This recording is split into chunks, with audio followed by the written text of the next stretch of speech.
Welcome to the Man Cave Podcast with Dan Casper.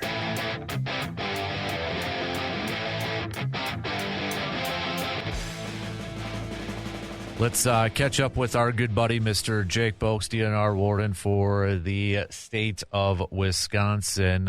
Jake, I know we talked a little bit about it last week, but man, my trail cameras have been lighting up with finally some more deer with some antlers on there. So they're moving, buddy.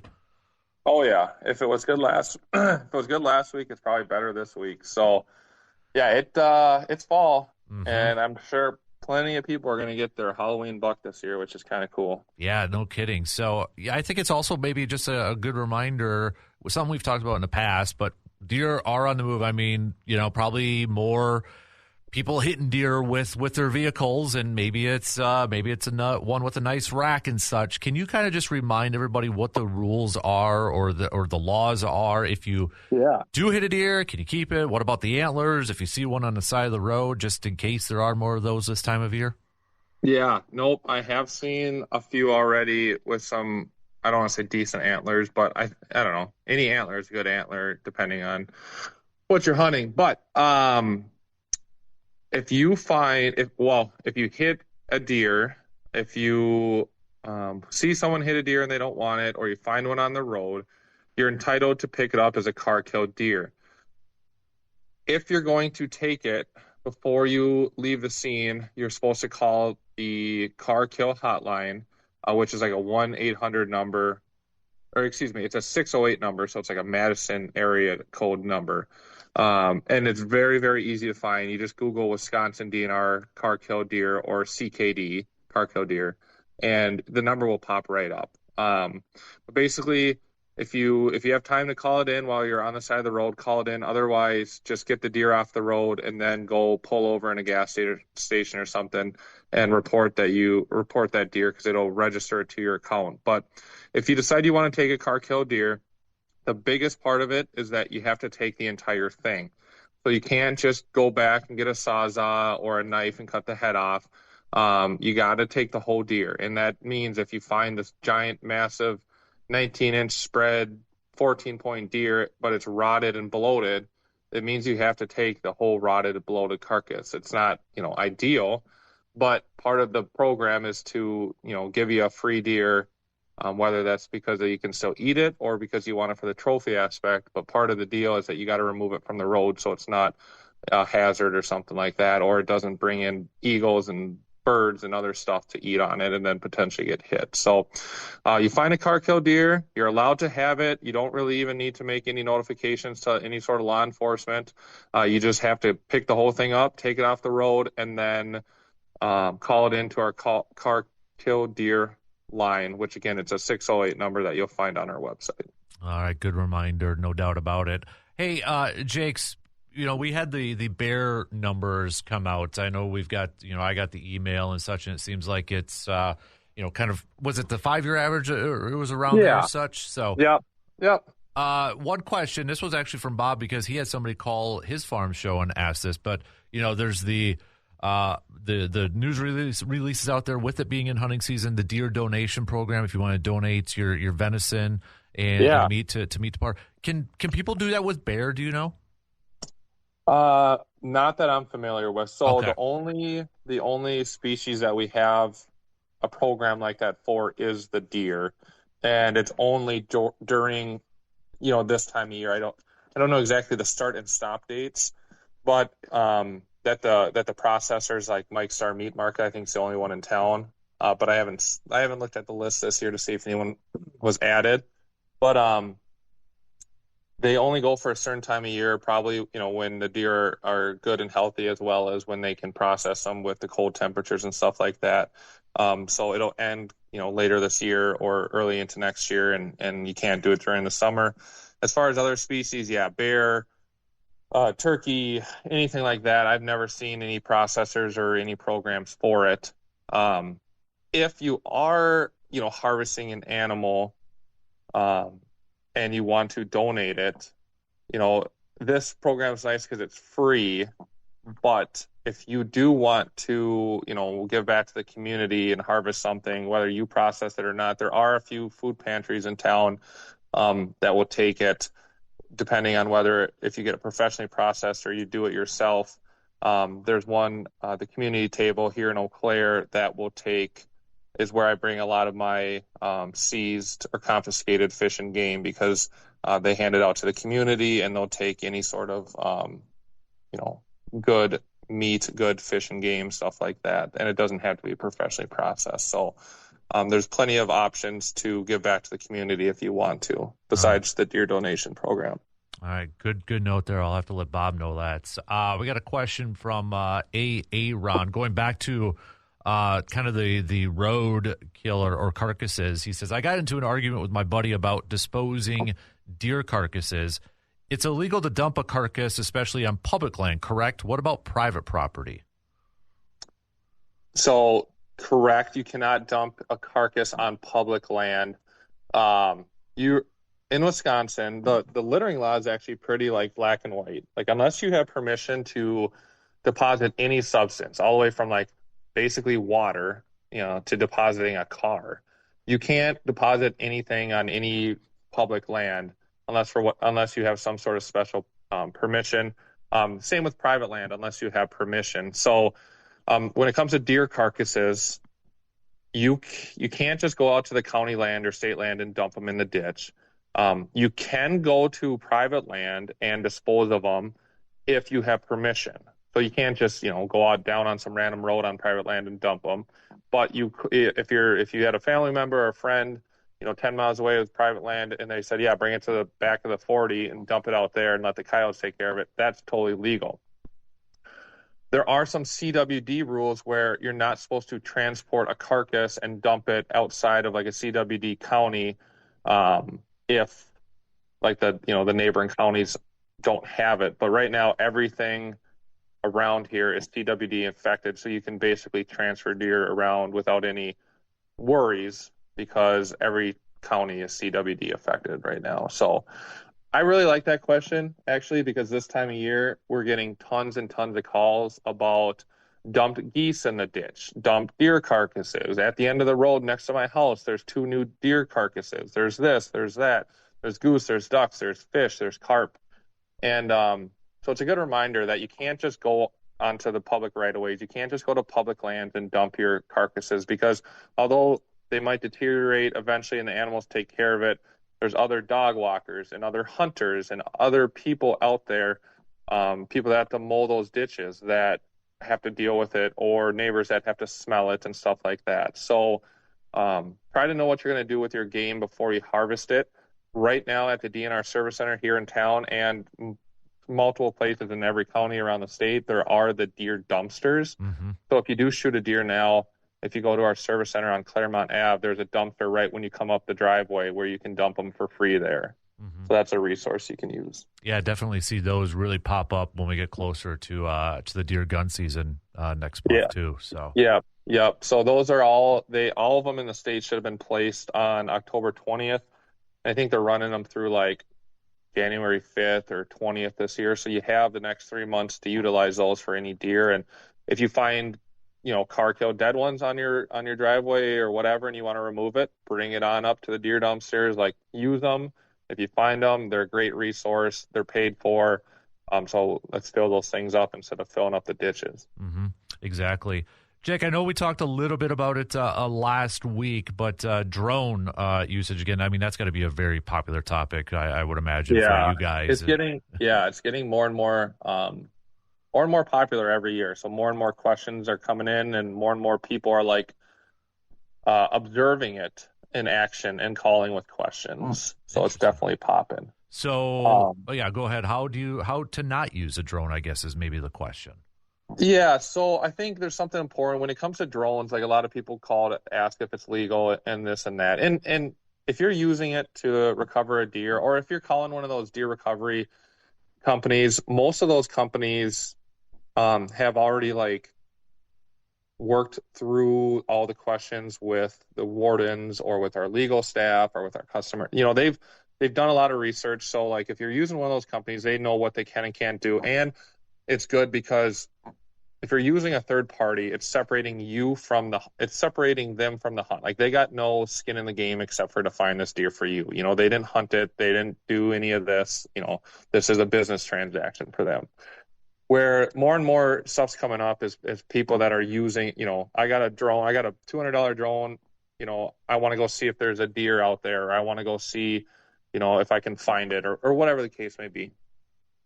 The important thing to remember with these drones is that a drone is defined as an aircraft, and it's illegal to hunt with an aircraft. There's a lot of rules with them, and what we're seeing more and more is people using drones for like scouting. And where people are starting to get in trouble is that they're bringing drones with them onto these big county parcels. This applies to both duck hunting and deer hunting, where they're taking their drones, they're basically flying around and being like, oh, the ducks are in the back, they're in the back pond today, or oh, okay, the deer are moving over here, and then they're going right in, or they're coming back right away in the morning and hunting those spots. That use of the drone at that moment is basically using a drone or an aircraft in pursuit of the game, because you're going to actively go to hunt those either right away or within like a day. If you're going to use them for like scouting, you really need to make sure you separate the hunt from the drone use. So like if you're going to scout for ducks, go do it a week in advance, or go do it a couple days in advance. Same with the deer. If you're trying to see if there's a deer in the area or where the trails go through a swamp or whatever, don't do it the morning before you go hunting. Don't do it the night before you go hunting. You need to separate that time frame, because if I see a drone flying, and we're starting to see them more and more, if I see a drone flying and then I go and find a guy and he's sitting at his truck with his bow getting ready to go, that's going to be, you know, almost, it's either going to be a civil forfeiture, like a monetary amount, or it could be a crime for hunting with the aid of an aircraft. So you really got to, you know, it's not designed to like utilize this and then go find your animal. The whole drone thing started to help you find a deceased deer that you can't find. Mm-hmm. And I think we're starting to push the limits on it a little bit. So you just need to be very careful with the drones if you're thinking about utilizing them. So would it be as simple as, okay, if you need help recovering the animal, that's where the drone then can come into play, right? That was the initial law surrounding this. Use of them is that, and it's still part of it, where it's like you have to justify, like if I come and you're at your truck with a drone looking for a deer, you're going to have to justify to me why you're using it, like why you know the deer is dead. Mm-hmm. Like if you hit a deer, it ran up a hill, you find spotty blood, and maybe the arrow popped out and it's only got a couple inches of penetration, that deer is not dead. Like we all know that deer is not dead. So you're basically using that drone now to find it again, to go find another shot or see where it went or whatnot. Now, if you find a deer, you find your arrow, it's broken in half, it's completely covered in blood, there's bubbles everywhere, there's parts of the lung, you know, on the ground. And you can justify like, yeah, that deer is dead, but it went into that huge 40-acre swamp and we just can't work it. That is a great reason to use the drone. You know, you're going to find a deer that you might not normally find and stuff like that. And you can easily justify to anyone like, hey, that deer is dead. Look at this evidence. So that's what you're using it for, to help recover that animal. So that's a great use of it. But if you're using it because you barely hit it, or you don't know if you hit it, you don't find any blood or anything, that again that's going to be pushing, like now you're pursuing the game again. You're not recovering a deer, you're pursuing a live animal, which is illegal. Gotcha. Hey Jake, with like the antlerless tags and such, say, you know, somebody's, because I think this is the time of year I'm going to be doing it this weekend, you're sitting for an all-day bow hunt, and say, okay, you got a doe or something like that early on in the morning, and you had one antlerless tag. Could somebody then, okay, hey, tagged out, got it, go on their phone, get another tag, and still go hunting that same day?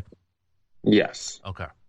So you would just have to make sure, like, you stop hunting until you buy that next tag. Right. But yeah, there's no wait on any licenses. Like you don't have to wait 3 days to go hunt after you buy a license or a tag or anything like that. The main thing is just that before you do the actual hunt, you have all the licenses and approvals bought and accessible to you while you're hunting. So I've definitely seen it. I know there's a lot of people that will, like, when we get later to deer drives, where they'll get asked to go participate in a deer drive, let's say, Eau Claire County in the central farmland where there's just boatloads of tags, and they'll draw their tags or buy some bonus ones that morning, and then 20 minutes later they're walking on the line. Totally fine.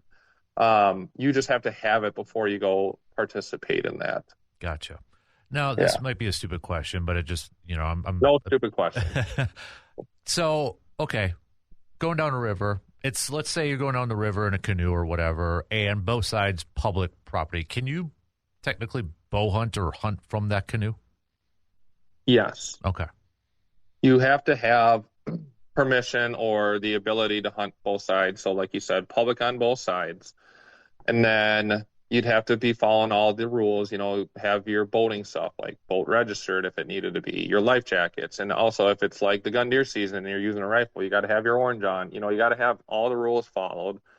As well as, you got to be safe, because if you fling a bullet into the woods, you're still responsible for that bullet, even if it's public land. So if there is a guy in there sitting in a blind and you don't see him, you're going to be responsible for that. So, you can, and again, the boat or canoe can't, well, if it's a canoe, you're fine if you're floating. If it's a boat, you have to come to a complete stop, and then be drifting and stuff like that. That motor can't be running. You can't kill the motor and use the propulsion still from it to hunt or anything like that. That boat has to come to a complete stop before you load any guns. It's very similar to duck hunting.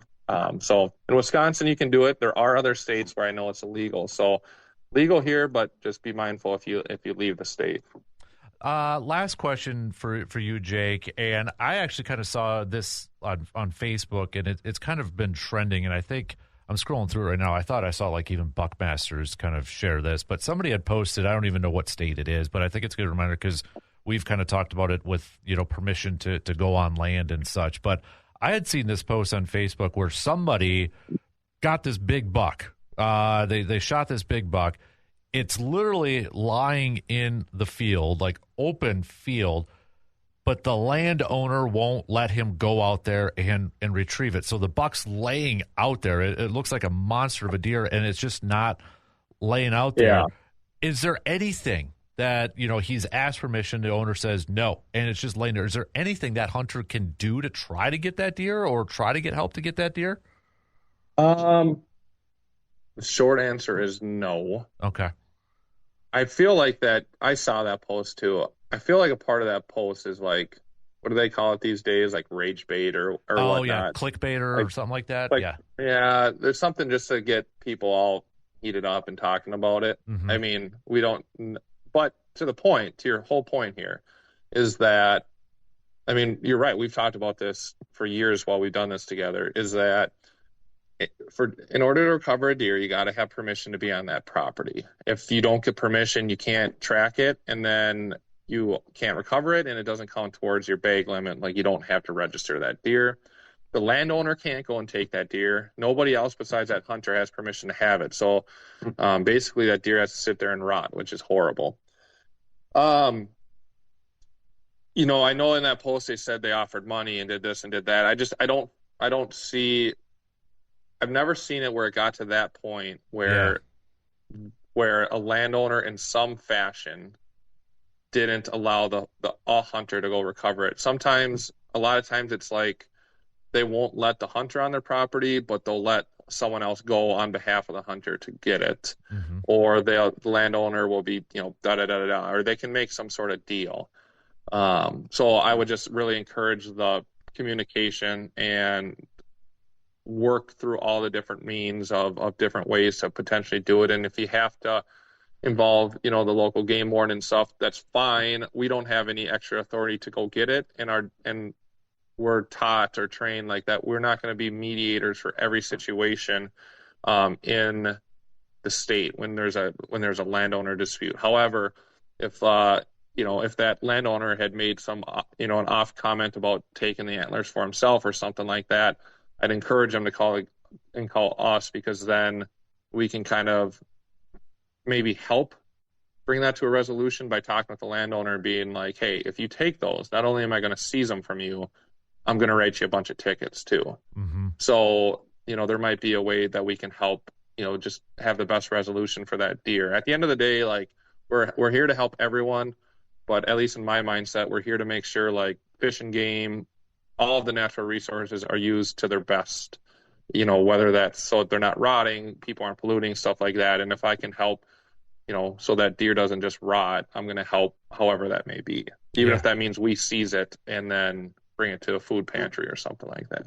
Yeah, you mentioned the money, and I found the post that said he offered $150 to go get it. He offered to help her on the farm for free, and still says no and all that. So, yeah, I don't know if it's... I know there's some bad blood between landowners, so I could see something like this happen. But at the same time, like, I've also seen really bad blood between landowners, and at the end of the day, they came to some sort of agreement where, your friend Donnie will come out and grab it, and I don't want to see you do this or that, something like that. Or I'm going to come and watch every little peep, and it's like, okay. Or if there's a monetary exchange, I don't know. But there was one time when I was working over in like Appleton area or Manitowoc, I don't remember, but there was like a discussion on who shot a deer on public land. And at the end of the day, like, we're not going to just put up with this and that. And I ended up just seizing the deer and donating it to someone that needed it, because if people can't make adult decisions, then we're just going to step in and say no one gets the deer then, and then get it to where someone can utilize it. Right. Jake, I know I kept you a little long this morning, but good conversation. You're man. Good. You're good. It's always fun chatting with you. I appreciate it, buddy. And we'll figure out a date so we can get you in studio for right before the deer gun season opens. I'll be in there here soon before the season, so I appreciate that. Awesome. All right, Jake, have a good rest of your week, and we'll catch up soon, sir. Yeah, you guys too. Talk to you later. You got it. There you go. Jake Bolks, DNR warden here for the state of Wisconsin, joining us here this morning.